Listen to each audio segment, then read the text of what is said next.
میرے گھر والے کہنے لگے کھانا چھوڑ دیں پہلے اس کی بات سن لے۔ میں نے کہا پتر کیا ہوا، کسی نے مارا ہے کسی استاد نے؟ کہنے لگے نہیں حضرت، گھر فون کیا تھا تو میری اماں اور ابا کی لڑائی ہو رہی ہے۔ بچہ کانپ رہا ہے، ٹانگیں کانپ رہی ہیں۔ میں نے کہا کیا ہو کیا گیا تمہیں پتر، لڑائی ہو رہی ہے تو گھروں میں ہو ہی جاتی ہے۔ کہنے لگے نہیں آپ کو پتہ نہیں، وہ بڑا سخت لڑتے ہیں۔ میرے والد جب میری والدہ کو مارنے کے لیے آگے بڑھتے ہیں تو ہم سارے چار پنجوں کے نیچے چھپ جاتے ہیں، ہمیں خوف آتا ہے، وہ منظر خطرناک ہوتا ہے۔ یہ کون تکلیف دے رہا ہے اپنے بچوں کو؟ یہاں بیٹھے ہمارے ہاں میلوں دور رہتے تھے اس کے گھر والے، تو وہ تکلیف میں تھا، تو گھر میں کیا کیفیت ہوگی؟ اگر حوصلہ ہو، صبر ہو، قناعت ہو، اللہ کے دیے ہوئے تھوڑے رزق پر ہمیں راضی رہنا آتا ہو، ہمارے گھروں میں سکون آئے، اطمینان آئے، ہم جو زندگی بڑی خوشی خوشی گزار سکتے ہیں۔ ہمارے مزاجوں کا لالچ، ہماری طبیعتوں کی بے راہ روی، ہماری جھوٹی انا کا بت ان ساری چیزوں کو ختم کر دیتا ہے۔ اپنی زندگی کے اندر اگر ہم وہ کردار اپنے بچوں کو دیں جس کردار میں موبائل بھی ہو، جس میں گاڑی بھی ہو، جس میں پیسے بھی لا کے ابا دراز میں رکھتا ہو، لیکن والد کا گھر میں مصلی بھی موجود ہو، اس کی کوئی تسبیح بھی ہو، وہ یہ بھی کہتا ہو کہ خدا نے اپنے فضل سے آج 5,000 دیا ہے تو اس میں 1,000 غریبوں کا بھی ہے، اس میں تھوڑا سا میں نے اللہ کی رضا کے لیے بھی رکھا ہے۔ اگر کوئی مشکل آ جائے تو وہ باپ اور ماں کو صبر کرتا ہوا دیکھتے ہوں، اگر ایک باپ کر بات کرے تو دوسرا برداشت کرتا ہو۔ خدا را اپنی اولادوں کو اس اذیت کا شکار نہ کرو۔ اپنے گھروں کے اندر وہ خودداری، وہ پیار، وہ وقار، وہ محبت، وہ انداز۔ آپ تھکے ہوئے ہیں کوئی شک نہیں، آپ بہت سارے مسائل کا باہر شکار ہوں گے کوئی شک نہیں، لیکن آپ باہر سے تھک کے آئے ہیں، اور اگر آپ باہر اپنی فیکٹری کے مالک ہیں اور دفتر کے بڑے ہیں تو گھر میں بھی تو آپ بڑے ہیں نا۔ آپ کی ماں بھی تو انتظار کر رہی ہے، اس نے بھی تو دکھڑا سنانا ہے نا آپ کو۔ آپ یہ دیکھیے کہ آپ کے بچے بھی تو انتظار کر رہے ہیں، وہ چاہتے ہیں کہ ابا آ کے بیٹھیں تو ہم ان کے سینے پہ چڑھ کے تھوڑا کھیلیں۔ آپ کی اہلیہ منتظر ہیں، کچھ باتیں بیوی کسی اور سے نہیں کہہ سکتی، صرف اپنے شوہر سے کہتی ہے، لیکن وہ تو آتے ہی جلال میں آ گئے صاحب، وہ کہنے لگے تو بڑی نالائق ہے، میں تھکا ماندہ آیا ہوں اور تو نے مجھے کہانی سنا دی ہے۔ وہ اس خاتون سے شدت کے ساتھ پیش آنے لگے۔ میرے رسول پاک کی حیات نور کو دیکھو، حضرت ام ایمن حضور کی رضائی والدہ ہیں، ان کی بھی خدمت ہو رہی ہے، حضرت حلیمہ سعدی آ رہی ہیں تو خدمت ہو رہی ہے، حضرت عباس حضور کے چچا ہیں تو کریم فرماتے ہیں میرے چچا ہیں باپ کی جگہ پہ۔ حضور دوست احباب صحابہ غلاموں سب کے ساتھ پیار کر رہے ہیں، 9 ازواج مطہرات ہیں گھر کے اندر، اور کیفیت یہ ہے کہ حضور صرف ان کی ضرورتوں کا ہی خیال نہیں کرتے، خواہشات کا ہی خیال نہیں کرتے، بلکہ میرے کریم کا طریقہ یہ ہے کہ کوئی بندہ آج بول کیا رہا ہے، وہ کہاں کھڑا ہے آج، اس کے جملے کس طرح کے ہیں، اس کا لہجہ کس طرح کا ہو گیا ہے اور اسے ٹھیک کیسے کرنا ہے، محبوب اس کا خیال فرماتے، توجہ کرتے۔ میں کہتا ہوں کہ ہم سب کو شوق آیا ہے آرام کرنے کا۔ میں صبح 11 بجے سے پہلے اپنے گھر سے نکل آیا تھا، اور یہ وقت آ گیا ہے اور رات کو خدا جانے کس وقت گھر پہنچنا ہے۔ کئی دفعہ کیفیت یہ ہوتی ہے کہ گاڑی سے اترتے ہیں تو پھر دل کرتا ہے کہ کوئی اٹھا کے چلائے نہ کبھی، اس کے باوجود بہت سارے لوگ ناراض رہتے ہیں کہ ہم سے مل کے نہیں گئے، فوٹو نہیں کھنچوا کے گئے، فلانی جگہ چائے نہیں پی کے گئے۔ یہ تسلسل ہے، لیکن میں جتنا مرضی تھکا ماندہ گھر جاؤں گا نا، کبھی ایسا نہیں ہوا کہ میں گھر جاؤں تو بڑی ٹینشن میں جاؤں۔ میری گھر والی ایک دن مجھ سے کہنے لگی آپ نے کبھی نہیں کہا کہ میں تھکا ہوا آیا، بندہ تھک بھی تو جاتا ہی ہے نا، کبھی کہاں کرے نا۔ میں نے اسے کہا پتہ کیوں نہیں کہتا، اس لیے نہیں کہتا کہ میں نہیں چاہتا کہ میرے بچے یہ کہیں کہ ہم نے دین نہیں پڑھنا، ہمارا باپ تو بڑی مشکل میں ہے۔ ہم اپنے کام کے بارے میں اپنے گھر میں شکوے کرتے ہیں۔ آپ کسی بچے سے پوچھ لیں کون سا کام کرنا ہے، کہ جڑا ابا جی کر دے رہے وہ نہیں کرنا۔ کیوں؟ کہ ابا جی ہر روز تو کہتے ہیں میں بڑا الجھ گیا ہوں، یہ کام بڑا مشکل ہے۔ میں چاہتا ہوں کہ میں اپنے بچوں کو یہ بتاؤں کہ پتر میں تو جدھر جاتا ہوں پھول ہی پھول ہیں، میں تو جدھر سے گزرتا ہوں محبت ہی محبت ہے، میں تو جدھر سے دیکھتا ہوں دعائیں ہی ملتی ہیں، تاکہ ان کا شوق پیدا ہو۔ میرے عزیز، آپ تھوڑا سا دل بڑا کریں۔ اگر آپ ایک کی وجہ سے پورا گھر سکون میں آ جاتا ہے تو آپ دل بڑا کیوں نہیں کرتے؟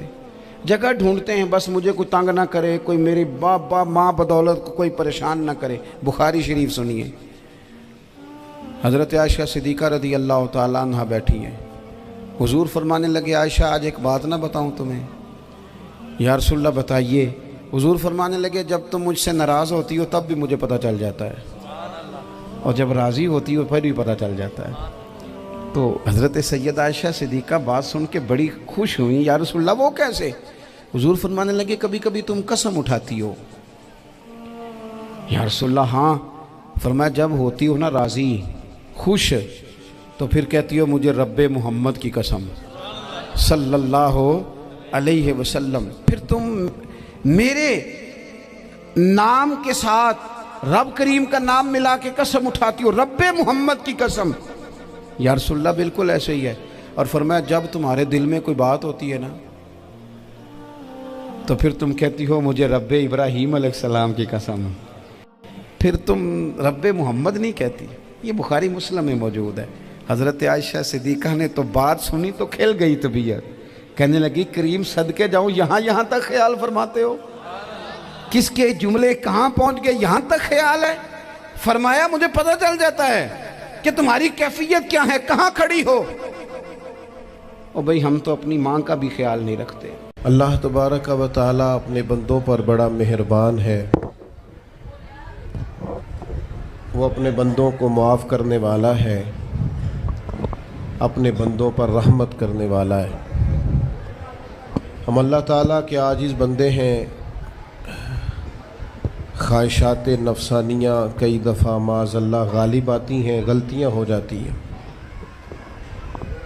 اور ان غلطیوں کی پاداش میں انسان اپنی جان پر زیادتی کرتا ہے۔ اللہ تعالیٰ معاف کرے تو اس کا سفر اللہ کے عذاب کی طرف ہوتا ہے۔ اب ہمیں یہ حکم ہے کہ ہم سب بار بار استغفار کریں اپنے رب کی بارگاہ میں، اس کے حضور توبہ کریں، اللہ سے معافی کے خواستگار ہوں۔ نبی پاک علیہ الصلاۃ والسلام نے تعلیم امت کے لیے فرمایا ہے کہ میں دن میں 100 بار اپنے رب سے استغفار کرتا ہوں۔ بار بار اس کی طرف رجوع کیا جائے، بار بار اپنے رب کے حضور معافی مانگی جائے، اور بار بار جائزہ لیا جائے اپنے اعمال کا۔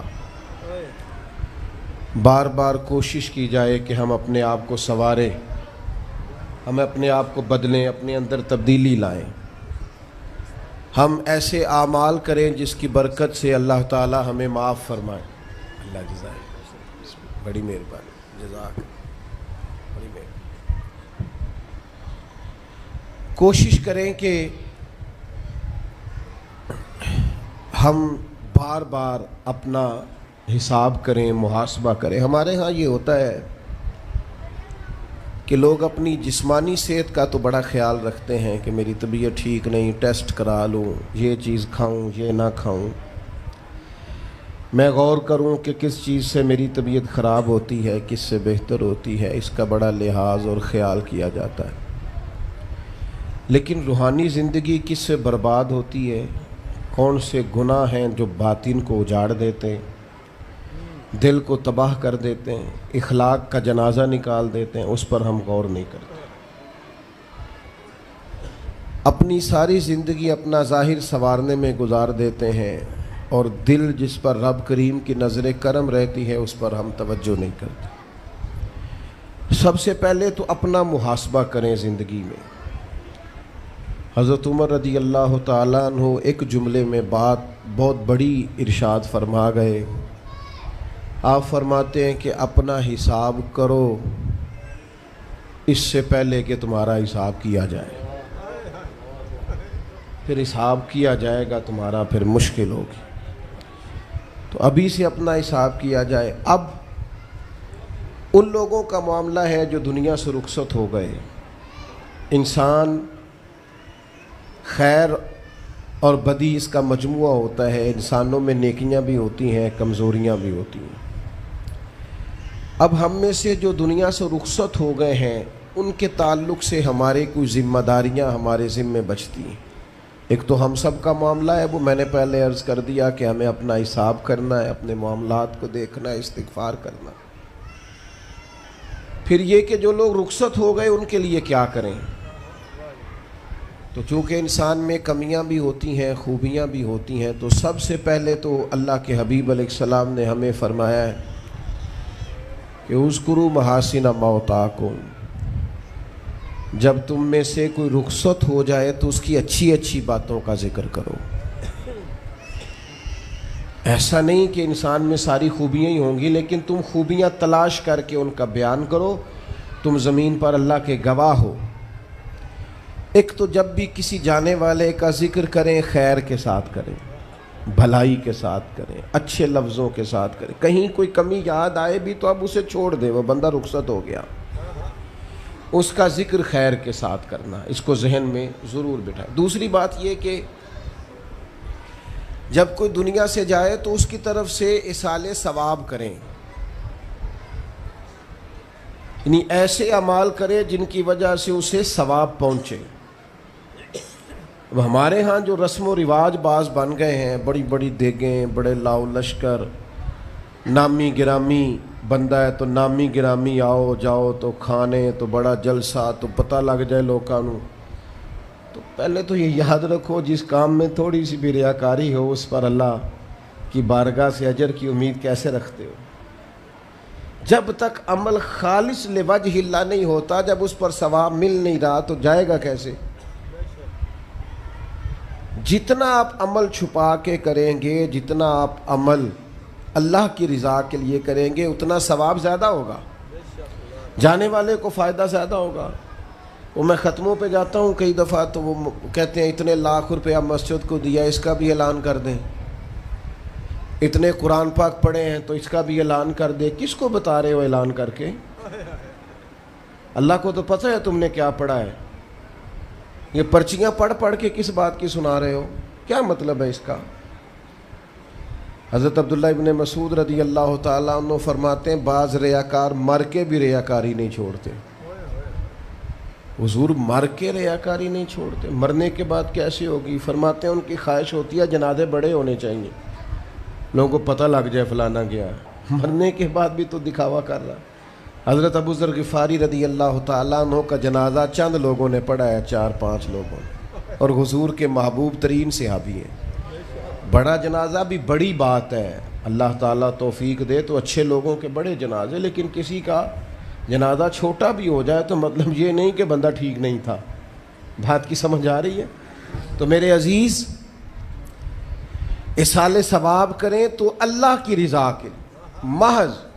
پتہ ہوتا ہے محلے میں غریب کون ہے، اپنے والد اور والدہ کے نام پر غریب کو دے دیں. کسی مقروض کی مدد کریں، اس بیچارے کی جان چھوٹ جائے. آپ کوئی گلی ٹھیک کرا دیں جہاں سے لوگوں کا گزرنا آسان ہو. آپ کچھ ایسا نظام کر دیں جس سے لوگوں کے لیے آسانیاں پیدا ہو جائیں. لیکن آپ محض وہی کام کریں گے جس سے دکھاوا ہوگا تو کیا امید کرتے ہیں اس پر اجر کی؟ تو ایصال ثواب دیکھیں قوم کو ضرورت کیا ہے، وہ والا ایصال ثواب کریں. حضرت سعد رضی اللہ تعالیٰ عنہ نے جب آن کر کے عرض کیا تھا کہ یا رسول اللہ صلی اللہ تعالیٰ علیہ وسلم،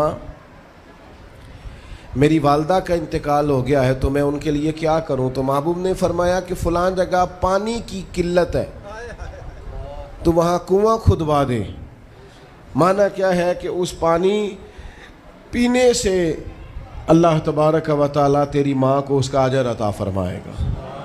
صدقہ تو جس چیز کی ضرورت ہے آپ وہ چیز کر کے دیں، اور ختم چپ کر کے بھی ہو جاتا ہے، گھر کے اندر بھی ہو جاتا ہے، اکیلے بھی ہو جاتا ہے. اس کے لیے لاکھوں کروڑوں لگانے کی کوئی ضرورت بھی نہیں ہے.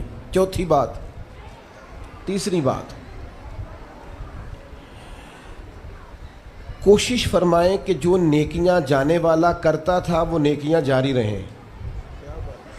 اس کے بچے، اس کی اولاد، اس کے سارے رشتہ دار ان نیکیوں، اگر وہ کوئی بھلائی کرتا تھا تو وہ بھلائی ہوتی رہے. وہ جاری رہے، وہ سلسلہ آگے بڑھایا جائے۔ ہم یہ کرتے ہیں کہ ہم خیر کے کاموں کو جاری نہیں رکھتے، بلکہ والد کے جانے کے بعد تو بچے بڑے سیانے ہوتے ہیں، وہ کہتے ہیں ابا جی کو تو بس وہ فلانا غریب بھی لوٹ کے لے جاتا تھا، فلانا بھی اپنی مجبوری سنا کے، تو ہم تو سیانے ہیں۔ اور خدا کے بندے، حضور علیہ السلام نے فرمایا تمہیں جو روزی دی جاتی ہے وہ تمہارے کمزوروں کی وجہ سے دی جاتی ہے۔